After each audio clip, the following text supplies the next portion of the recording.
أعوذ بالله من الشيطان الرجيم بسم الله الرحمن الرحيم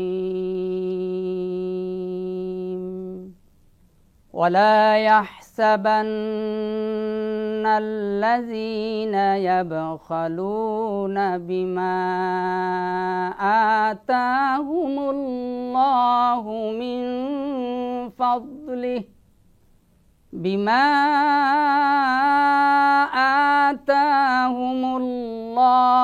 من فضله هو خيرا لهم بل هو شر لهم سيطوقون ما بخلوا به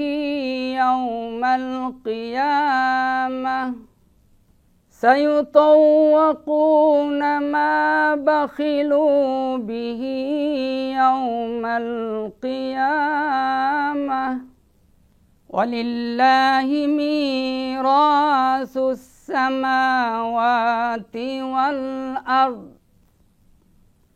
والله بما تعملون خبير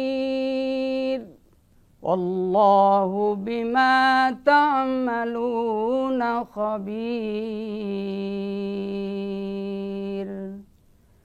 صدق الله العظيم সূরা আল ইমরান আয়াত 180।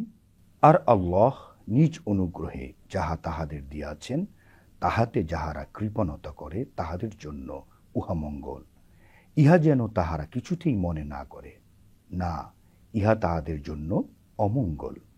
যাহাতে তাহারা কৃপণতা করিবে কিয়ামতের দিন, উহাই তাহাদের গলায় বেড়ি হইবে।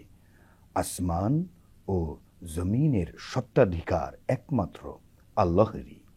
তোমরা যাহা করো আল্লাহ তাহা বিশেষভাবে অবহিত।